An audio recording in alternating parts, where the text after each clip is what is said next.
नमस्कार, करेन्ट न्यूजमा स्वागत छ। म केशव शर्मा।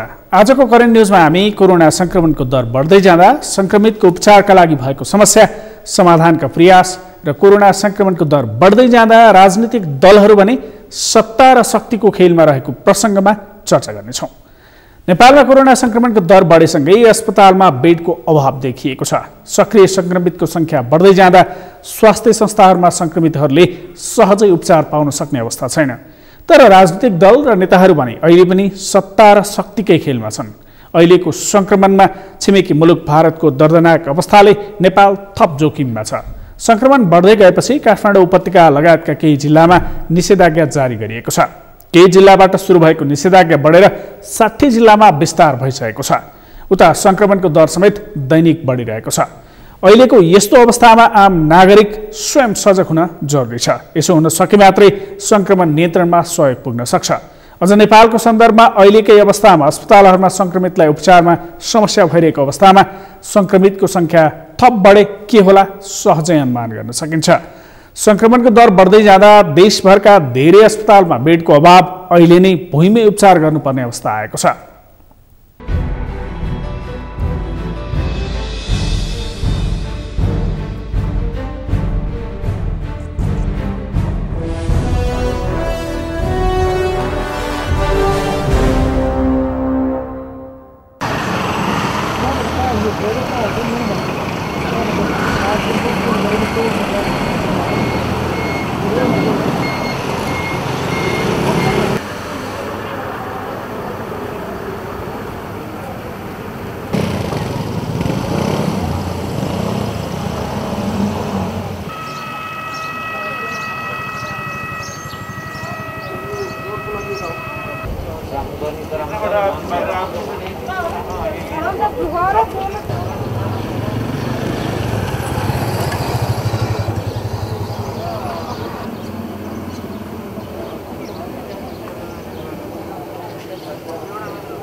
कोरोना संक्रमण हिजो नै नेपाल भित्रिएको भने होइन। नेपालमा संक्रमण भित्रिएको लामो समय भइसकेको छ। तर नियन्त्रण र संक्रमितको उपचारका लागि पहल भने यथेष्ट हुन सकेको देखिँदैन। संक्रमणको दर बढ्दै जाँदा यसै अनुरूपको तयारी थालिनु पर्थ्यो, तर त्यसो हुन सकेन। बरु राजनीतिक दलहरू अहिले पनि सत्ता र शक्तिकै खेलमा लागिरहेका छन्। वर्तमान सरकारकै निरन्तरता वा नयाँ सरकारको जोडघटाउ चलिरहँदा संक्रमितले अस्पतालहरूमा बेड नपाउने समस्या छ। सामाजिक सञ्जालहरूमा त संक्रमित ट्र्याक्टर चढेर अस्पताल पुग्नु परिरहेको अहिलेको अवस्थामा मन्त्री उम्मेदवार बन्नकै लागि हेलिकप्टरमा भनेर आलोचना भइरहेको छ। निजी अस्पतालको महँगो शुल्कका बारेमा होस् अथवा खोप खरिदमा भएको कमिसनको खेल आम मानिसले सरकारको विरोध गरिरहेका छन्। कोरोना संक्रमण नियन्त्रणको भरपर्दो उपाय खोप लगाउनु हो भन्ने विज्ञहरूको धारणा छ। यसका साथै स्वास्थ्यका अन्य मापदण्डको समेत पालना गर्नुपर्ने हुन्छ। तोकेकै समयमै सबै मानिसले 2 डोज खोप लगाउन पाए भने यो सङ्कटबाट समग्र समाज जोगिन सक्छ। तर सिङ्गो समाजको वर्तमान र भविष्य जोगाइदिने त्यही खोपको आयातमा समेत षड्यन्त्र भएको छ।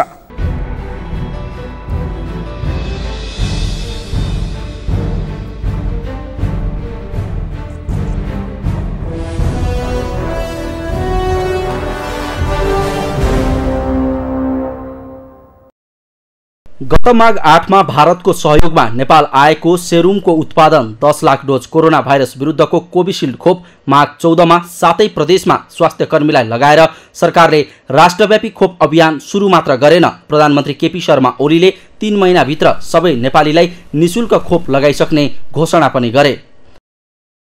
हामी ठान्छौँ करिब 3 महिनाभित्र हामीले सम्पूर्ण नेपालीलाई खोप उपलब्ध गराइसक्नेछौँ।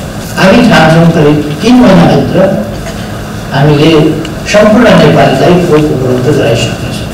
सहयोगमा खोप पाएपछि सरकारले थप 20 लाख खोप खरिद प्रक्रिया अघि बढाउँदै प्रति खोप $4 सेरुमसँग 10 लाख डोज किन्यो पनि। बाँकी 10 लाख डोज खोप खरिदमा भने नेपाली एजेन्टले कमिसन मागेपछि खोप आउन सकेको छैन। तर $4 सरकारले किनेको र सबै नेपालीलाई सरकारले दिने भनेको त्यही खोप अब भने व्यापारीलाई 4 गुणा महँगो मूल्यमा बिक्री गर्ने गरी आयात गर्न सरकारले नै अनुमति दिएको छ। सरकारले 472 रुपैयाँमा ल्याएको खोपलाई व्यापारीले 4 गुणा बढी अर्थात् 1709 रुपैयाँमा बिक्री गर्ने अनुमति पाएका छन्। त्यो अनुमति पाउनेमा खोपमा कमिसन मागेर नेपालमा खोप ल्याउन अवरुद्ध गर्ने भनी विवादित बनेको संस्था हुकुम पनि रहेको छ। सरकारले सेरुमसँगको भ्याक्सिन खरिद गर्दा 10% कमिसन माग्ने विवादित सुरज वैद्यको संस्था हुकमलाई पनि खोप ल्याउने अनुमति दिएको छ।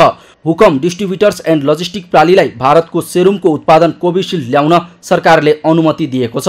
यस्तै भारतको बायोटेकको उत्पादन कोभ्याक्सिन ल्याउन इम्ब्रायल र रसियाको ग्यामेलियाको उत्पादन स्पुतनिक भीलाई लोमस फर्मा प्रालीले नेपाल आयात अनुमति पाएका छन्। अब यसमा चाहिँ अहिले हामीले दिएको चाहिँ कोभिसिल्ड भन्ने चाहिँ खोप छ एउटा, यो चाहिँ सेरम इन्स्टिट्युट अफ इन्डियाले चाहिँ बनाउँछ र यसको चाहिँ यहाँ हाम्रो चाहिँ यो नेपालको चाहिँ आधिकारिक आयातकर्ता चाहिँ हुकम डिस्ट्रिब्युटर एन्ड लजिस्टिक प्राली भनेर चाहिँ छ। त्यस्तै अर्को हामीले दिएका छौँ कोभ्याक्सिन भन्नेलाई दिएका छौँ, त्यसको चाहिँ नेपालको लागि आधिकारिक चाहिँ इम्ब्रायल भन्ने छ जुन चाहिँ भारत बायोटेकले चाहिँ बनाएको छ इन्डियामा। र त्योभन्दा अर्को तेस्रो चाहिँ हामीले हिजो मात्रै एउटा दिएको स्पुटनिक भी भनेर चाहिँ छ जुन चाहिँ ग्यामेलिया भनेर रसियाको चाहिँ म्यानुफ्याक्चरबाट चाहिँ बनेको हो त्यो भ्याक्सिन। र नेपालको चाहिँ यो लोमस फर्मा प्राइभेट लिमिटेड भनेर यसरी 3वटा आधिकारिक आयातकर्ताहरूलाई चाहिँ हामीले चाहिँ खोपको आयात अनुमति दिएका छौँ। यसरी सरकारले $4 किनेर निशुल्क दिँदै आएको खोपको व्यावसायिक प्रयोजन खुला भएपछि अब कोभिसिल्ड 2 डोज लगाउँदा 3418 रुपैयाँ पर्नेछ। कोभ्याक्सिन 2 डोजको 5200 रुपैयाँ पर्नेछ र स्पुतनिक भीको 2 डोजको 3885 रुपैयाँ पर्नेछ। तर यी खोपमा नेपालको कुनै पनि कर लाग्ने छैन। खोपको प्राप्ति र प्रयोग सम्बन्धीमा चाहिँ एउटा मन्त्री स्तरीय निर्णय पनि भएको छ र त्यो सँगसँगै अर्को मन्त्री स्तरीय निर्णय अनुसार चाहिँ यसमा जति पनि खोपको चाहिँ ल्यान्डिङ प्राइस छ त्यसमा विशेष गरी एक्सट्र्याक्टिभ प्राइस, त्यसको चाहिँ ढुवानी खर्चहरू, कोल्ड चेनका खर्चहरू, त्यो चाहिँ यदि चाहिँ अब त्यो सम्बन्धित देशमा कुनै त्यस्तो थप शुल्क राख्छ भने सेवा शुल्क या चाहिँ कुनै करहरू छ भने त्यो तिरेर नेपालमा चाहिँ ल्यान्ड भइसकेपछि अवतरित खर्च जुन हुन्छ ल्यान्डिङ कस्टमा खोप लगाउने चाहिँ जुन खोपको चाहिँ सेवा शुल्क समेत जोडेर त्यसमा चाहिँ खोप लगाउँदा लाग्ने चाहिँ शुल्क समेत जोडेर चाहिँ बढीमा 10% मुनाफा हुने गरी चाहिँ भनेर चाहिँ दिया छ। यो किसिमको नीतिगत निर्णय अनुसार नै उहाँहरूले चाहिँ त्यो मूल्य निर्धारण हुन्छ र यसमा चाहिँ विशेष गरी अब नेपालको हकमा चाहिँ कुनै पनि थप करहरू लाग्दैन। यहाँ सम्पूर्ण करहरू चाहिँ नेपाल सरकारले छुट दिएको छ। यसरी सरकारले आफूले $4 ल्याएको खोप निजी कम्पनीलाई खरिद अनुमति दिएको मात्र छैन, खोप ल्याउन कमिसन माग्दै अवरोध गरेकोमा दण्डित हुनुपर्ने हुकम र अन्य दुईलाई उल्टै 4 गुणा बढी मूल्यमा बेच्ने गरी उल्टै अनुमति दिएको छ। तर सोही मूल्यमा आउने भए पनि चिनिया खोपलाई भने सरकारले अनुमति दिएको छैन। किन? यसमा चाहिँ के छ भन्दाखेरि मैले अघि नै पनि यहाँलाई भनिसकेको थिएँ, जस्तो कुनै पनि खोपको चाहिँ नेपालमा भित्राउनुको लागि चाहिँ आधिकारिक आयातकर्ता चाहिँ जरुरी पर्छ र 3वटा जुन चाहिँ खोप अहिले मैले उल्लेख गरेँ त्यसका चाहिँ आधिकारिक आयातकर्ता नियुक्ति भएको छ। तर जुन सिनोफार्मको हकमा चाहिँ अहिले के छ त, सुरुमा जति बेला हामीले चाहिँ यो आपतकालीन प्रयोग अनुमति दियौँ त्यो चाहिँ यो नेपाल स्थित चाहिँ चिनिया राजदूतावासबाट चाहिँ त्यसमा चाहिँ पहल भएको थियो। उहाँहरूले नै on behalf of the company काम गरेको हिसाबले चाहिँ हामीले EUA दियौँ र त्यस अन्तर्गत नै सरकार टु सरकार चाहिँ यो चाहिँ अनुदानमा या चाहिँ यो सहयोगमा चाहिँ हामीलाई खोप चाहिँ प्राप्त भयो। त्यसकारण अब जति बेला चाहिँ यो सिनोफार्मले चाहिँ नेपालको लागि चाहिँ हाम्रो फलानु आधिकारिक आयातकर्ता हो भनेर जति बेला कुनै चाहिँ एउटा आयातकर्तालाई चाहिँ उहाँहरूले नियुक्ति गर्नुहुन्छ र उहाँले चाहिँ हामीलाई चाहिँ यो खोपको अनुमति माग्ने बित्तिकै हामीले चाहिँ उहाँहरूलाई पनि दिइहाल्छौँ। यसरी खोप अभियानको सुरुवात गर्दै सरकारले सबै नेपालीलाई 3 महिनाभित्रै खोप उपलब्ध गराउने बाचा गरेर अहिले भने व्यापारीका हातमा खोप आयातको अनुमति दिएको छ। सरकारले 472 रुपैयाँमा किनेर निशुल्क दिइने भनेको खोप कुनै 3400 त कुनै 3800 अनि कुनै 5200 सम्म व्यापारीलाई बिक्री अनुमति दिएको खुलासा भएसँगै यो विषयको सर्वत्र आलोचना भएको छ। सगरमाथा टेलिभिजनका लागि क्यामेरामा सुरेन्द्र राउतका साथमा पुष्कर खतिवडा, काठमाडौँ।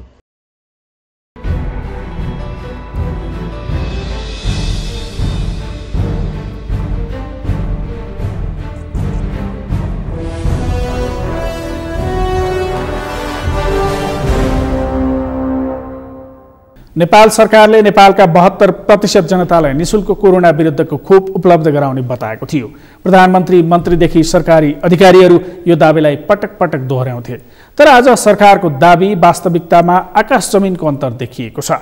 खोप त परेको कुरा, संक्रमणको लामो समयसम्म पनि अस्पतालहरूमा आवश्यक तयारी हुन सकेन, जसका कारण अहिले संक्रमितहरूले बेड नपाउने अवस्था उत्पन्न भएको छ। विभिन्न बहानामा खोप रोकिएको घटना सार्वजनिक नहुँदै सरकारले सस्तोमा ल्याएर आम नागरिकलाई निशुल्क दिन सकिने खोप अब महँगोमा किन्नुपर्ने भएको छ। सरकारले यसअघि ल्याएका खोप तथा थप नयाँ कम्पनीमा खोप खरिदका लागि निजी कम्पनीलाई अनुमति दिइसकेको छ। सुशासन, समृद्धि अनि भ्रष्टाचार विरुद्ध शून्य सहनशीलता त भाषणमा मात्र हो भन्ने पुष्टि गर्न योभन्दा ठुलो उदाहरण त अरू के नै दिनु पर्ला र। संक्रमितको संख्या बढ्दै अस्पतालमा अक्सिजनको अभाव भएको भनेर समाचारहरू आइरहेको भए पनि स्वास्थ्य तथा जनसङ्ख्या मन्त्रालय भने यसलाई स्वीकार गर्न तयार देखिँदैन।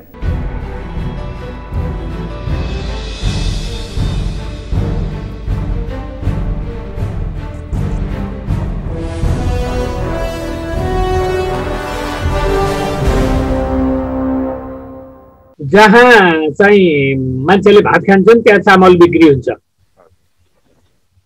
भने जस्तै जहाँ अक्सिजन युज हुन्छ त्यहाँ अक्सिजन प्रोडक्सन हुन्छ र अक्सिजन इन्डस्ट्रीले चाहिँ जति बिक्री हुन्छ त्यति मात्रै प्लान्टहरू राख्छ। त्यसो भएर अब डिमान्ड बढ्यो भने त्यही सहरको अक्सिजनले नपुग्न सक्छ र अक्सिजन एउटा सहरबाट अर्को सहरमा बोकेर लगेर त्यो चाहिँ प्रफिटेबल हुँदैन। त्यसो भएर इन्डस्ट्रीवालाले बोकेर लग्दैनन्। त्यस्तै नेपालमा पनि काठमाडौँमा चाहिँ 8वटा अक्सिजन उद्योग छन्, काठमाडौँ बाहिर चाहिँ 17वटा छन्। किन काठमाडौँमा 12वटा नभएका भन्दा 12वटा उद्योगलाई चाहिँ पुग्ने यहाँ बिक्री चाहिन्छ। तर त्यसो भएर 8वटा राखेका हुन् मान्छेहरूले र 8वटाबाट चाहिँ अहिले जति घन्टा चाहिँ अक्सिजन प्रोडक्सन हुन्छ त्यसलाई 24 आवर प्रोडक्सन गर्न मिल्छ। अक्सिजन प्लान्ट छन्, त्यहाँ अक्सिजन प्रोडक्सन भइरहेको छ। 1-2 ठाउँमा बिग्रेको पनि बनिसकेको छ, कुनै कुनै बन्ने प्रक्रियामा छ। अर्को कुरा चाहिँ काठमाडौँमा भएका 8वटा अक्सिजन इन्डस्ट्रीले पनि अक्सिजन पुरा स्पिडमा प्रोडक्सन गरिरहेका छन्। कतिपय अस्पतालमा अक्सिजनको ट्याङ्कहरू छन्, तर त्यसमा ल्याएर इन्डियाबाट ल्याएर लिक्विड अक्सिजन भर्नुपर्ने हुन्छ र हामीले कूटनैतिक पहल गरेर इन्डियाबाट लिक्विड अक्सिजन पनि आएर भर्ने काम हामीले गरिरहेका छौँ। अरू प्लान्ट पनि हामीले चाहिँ इन्स्टल गरिरहेका छौँ अस्पतालमा र अक्सिजन कन्सन्ट्रेटर पनि हामीले थपिरहेका छौँ र अहिले चाहिँ को समस्या के हो भने वितरणमा समस्या छ। जस्तो अक्सिजन भनेको उद्योग धन्दामा जान्छ, के अरे हाइड्रो पावरहरूमा जान्छ, माउन्टेनियरिङहरूमा जान्छ, ब्युटी पार्लरहरूमा जान्छ। यो जाने अक्सिजनलाई चाहिँ अहिले सबैलाई चाहिँ अस्पतालतिर डाइभर्ट गर्नु परेको छ। र अर्को इम्पोर्टेन्ट कुरा के छ भने जस्तो बजारमा एलपी ग्यास कम हुन्छ भन्यो भने मान्छेले 5-6वटा सिलिन्डर किनेर राख्छन्। त्यस्तै त्यो जस्तै अक्सिजन पनि अभाव हुन्छ कि भन्यो भने अक्सिजनका सिलिन्डरहरू लगेर मान्छेहरूले घरमा चाहिँ स्टोर गर्छन्। त्यसो भएको भएर त्यसरी स्टोर गर्ने अक्सिजन पनि हिजो चाहिँ प्रहरीको सहयोगबाट चाहिँ गृह मन्त्रालयले 6000 चान्चुन चाहिँ अक्सिजन सिलिन्डरहरू लिएको छ। र अहिले चाहिँ कसैले पनि अक्सिजन घरमा लगेर स्टोर गर्नु हुँदैन, अक्सिजन चाहिँ अस्पतालमा जानुपर्छ। र अस्पतालहरूलाई पनि हाम्रो के रिक्वेस्ट छ भने अक्सिजन खाली हुँदा बित्तिकै त्यो सिलिन्डरहरू चाहिँ रिफिलको लागि पठाइदिनुहोस्। किनभने पोखरामा अक्सिजन चाहियो भनेर काठमाडौँबाट बोकेर लगेदा त्यो चाहिँ कस्ट इफेक्टिभ छैन। पर्यो भने त लग्न नि पर्यो, किनभने अक्सिजन ग्यास चाहिँ हलुका हुन्छ, अक्सिजन भर्ने सिलिन्डर चाहिँ गरुङ्गो हुन्छ। अनि ट्रान्सपोर्टेसनमा चाहिँ सिलिन्डर पनि ट्रान्सपोर्ट गर्नु पर्यो नि त, त्यसो भएर त्यो महँगो पर्न जान्छ। त्यसकारण जुन सहरमा छ त्यही चाहिँ राम्रो व्यवस्थापन गर्नुपर्छ। र ओभरअल भन्दाखेरि हामीलाई अक्सिजनको सर्टेज हुँदैन, तर यो वितरणमा चाहिँ अलिकति समस्या भएको छ, यसलाई व्यवस्थापन गर्नुपर्ने छ। र हामीले चाहिँ अहिले चाइनाबाट अक्सिजन सिलिन्डर पनि ल्याउन लागिरहेका छौँ। र नेपालको मार्केटमा भएका पनि अक्सिजनहरू अस्पतालहरूले अहिले खरिद गरिरहेका छन्। त्यसरी यसलाई चाहिँ व्यवस्थापन गर्नुपर्ने हुन्छ। नन कोभिड बिरामी त अहिले चाहिँ इमर्जेन्सी परे मात्रै आउँछन्। त्यसो भएर ती बाँकी रहेका नन कोभिड बिरामीलाई राख्ने भनेर छुट्याएका बेड पनि कोभिडतिरै प्रयोग गर्दै जानुपर्छ। त्यसो गरेपछि बेडको अभाव हुँदैन।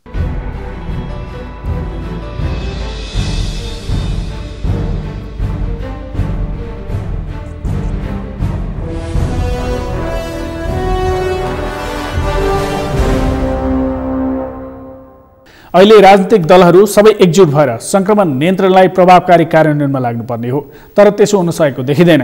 कोरोना नियन्त्रणमा तिनै तहका सरकारको अकर्मण्यता र अक्षमताको परिणाम दोस्रो लहरको भयावह अवस्था आएको छ। संक्रमण नियन्त्रणका लागि परीक्षणको दर बढाइनुपर्ने हो, तर परीक्षणको जिम्मेवारीबाट समेत सरकारी निकाय पन्छिएको छ। अस्पतालहरूमा उपचारमा पनि समस्या अनि परीक्षणबाट समेत सरकारले हात झिकेपछि सामान्य लक्षण भएकाहरू परीक्षण नै नगराएर बस्दा संक्रमण नियन्त्रण प्रभावकारी हुन सक्ला। करेन्ट न्युजमा अन्य प्रसङ्ग बाँकी नै छन्, एकैछिन विश्राम।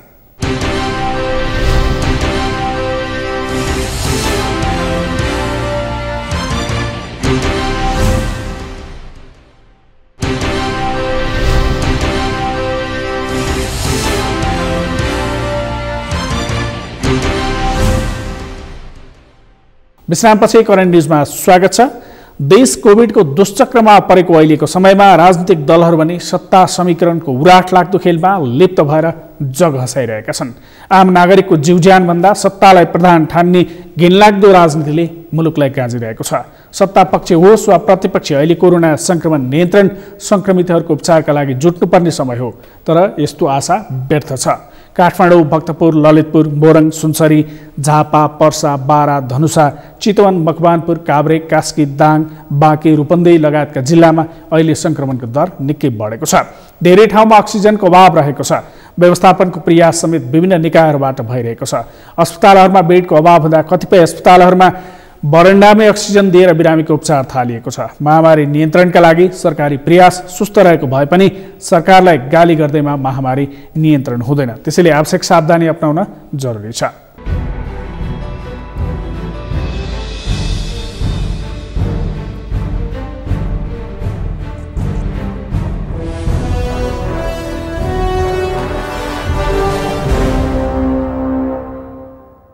अहिले सिङ्गो मुलुक नै संक्रमणको चपेटामा छ। कोरोना कहर सर्वत्र फैलिएको छ। 1 वर्ष पहिला सङ्क्रमण हामी माझ आइपुग्दा तयारीको समय थिएन भनिएको थियो, तर अहिले विगतको अनुभवले हामीले पाठ सिक्नु पर्थ्यो। हामी कसरी अघि बढ्ने त्यो निर्क्युल गर्नुपर्ने बेला थियो, तर त्यसो हुन सकेन। कोरोना सङ्क्रमणको जोखिम कम गर्न अहिले विभिन्न जिल्लामा निषेधाज्ञा जारी गरिएको छ, तर त्यसले दैनिक काम गरेर छाक टार्नेहरूलाई समस्यामा पारेको छ। सरकारी संयन्त्रबाट यस्तो समयमा हुँदा खाने वर्गका लागि खासै पहल नगरिएको भए पनि सहयोगी संस्थाहरूले यस्तो समयमा काम गरिरहेका छन्।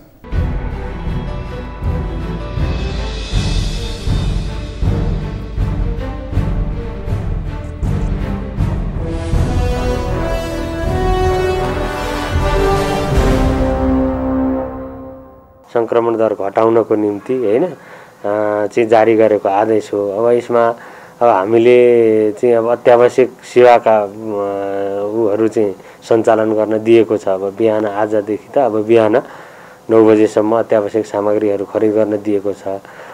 अस्पताल जानलाई पनि हामीले सहजीकरण गरेको छ। तर अब यो चाहिँ सबैले पालना गर्नुपर्ने हामी सबैको चाहिँ दायित्व हो, किनभने अब संक्रमण दर उच्च रूपमा बढिरहेको छ, मृत्यु दरहरू बढिरहेको छ।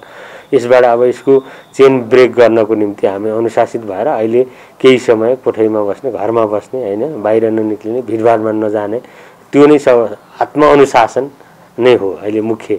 अब यसमा केही असहजता भएको छ, तर असहज भएको व्यक्तिहरूलाई पनि हामीले कतिपय अवस्थामा सहजीकरण गरेका छौँ हैन। अत्यावश्यक अब काममा अब हैन काजक्रियादेखि लिएर अन्य उसमा अत्यावश्यकमा जान, बाहिर काठमाडौँ बाहिर जान पनि सहजीकरण हामीले गरिराखेका छौँ। अस्पताल जानको लागि हैन, अनि त्यसपछि औषधि खरिद गर्नको निम्ति पनि हामीले सहजीकरण गरिराखेका छौँ। जसको समस्या आउँछ त्यसलाई चाहिँ अब त्यहाँ नजिकको प्रहरीले नीतिगत रूपमै हामीले निर्देशन दिएका छौँ प्रहरीलाई अत्यावश्यक काममा, जरुरी काममा आपत परेको मान्छेहरूको रेस्क्यु गर्नु, अनावश्यक व्यक्तिहरूलाई चाहिँ हिँडडुल गर्न नदिनु भनेर निर्देशन गएको छ। त्यही अनुसार नै भइरहेको छ। अब यो बन्दी निषेध आज्ञा हो, त्यसमा अब अलिकति असहजता त छ हैन। यसमा अब आम नागरिकहरूलाई चाहिँ म यो बाध्यात्मक अवस्था हो, यसलाई चाहिँ त्यही रूपमा बुझ्दिनको निम्ति अनुरोध गर्दछु। तर यो प्रशासनको प्रहरीको यो रहरको विषय चाहिँ हैन, हामी सबैले पालना गर्नुपर्ने एउटा चाहिँ अब यो अवस्था हो हैन। अब त्यस काठमाडौँको हकमा चाहिँ त्यस्तो समस्या मौकामा आएको छैन हैन। यदि आयो भने अब मेरो महानगरको चाहिँ काठमाडौँको महानगरको मेयर साहबसित कुराहरू भएको छ।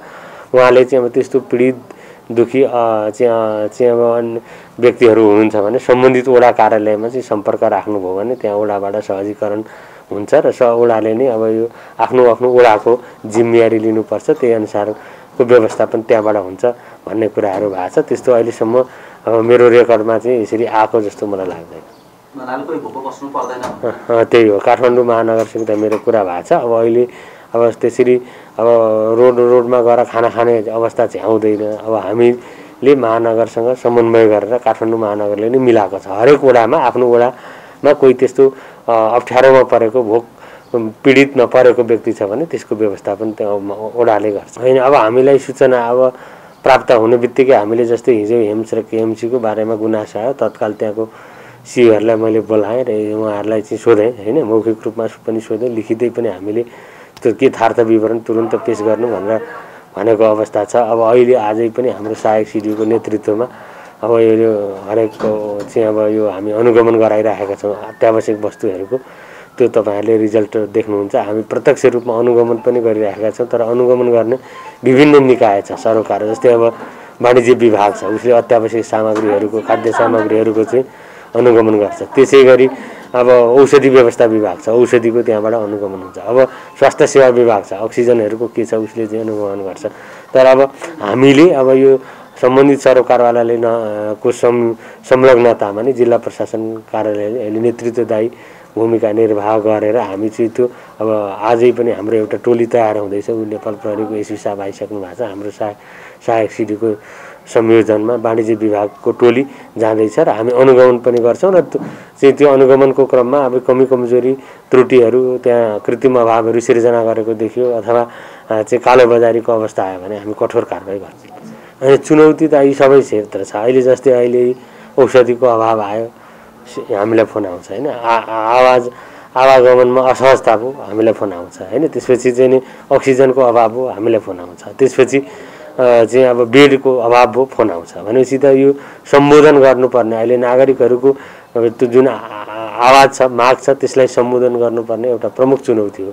दोस्रो, अब यो चुनौतीको पनि हामीले सामना गरिराख्नु परेको छ। दोस्रो, हामीले अब बाहिरको अब होइन मानिसहरूलाई चाहिँ हिन्डुल नगर्नु भनेका छौँ, अत्यावश्यक सेवा बाहेक अरू बाहिर ननिक्लिनु भनेको छ, त्यो पनि त्यो पूर्ण पालना भएको छैन। त्यसलाई कार्यान्वयन गराउनु पनि हाम्रो चुनौती हो। सबै नागरिकहरूलाई माइकिङ गर्ने होइन, त्यसपछि होल्डिङ गर्ने, जरिमाना गर्ने होइन, लगायत विभिन्न यो आदेशको प्रभावकारी कार्यान्वयन गराउनु पर्ने, त्यसको अनुगमन गर्नुपर्ने, अनुगमन गर्दा अटेर गर्ने व्यक्तिलाई चाहिँ कारबाही गर्नुपर्ने, यिनी विषयहरू हाम्रा हुन्। तर त्यसमा पूर्ण पालना भएको छैन। त्यसलाई चाहिँ पालना गराउनु पर्ने, कार्यान्वयन गराउनु पर्ने र चाहिँ अत्यावश्यकीय सेवाहरूको आपूर्ति व्यवस्थापनदेखि लिएर हरेक हिसाबको व्यवस्थापन गर्नुपर्ने अहिले चाहिँ चुनौती।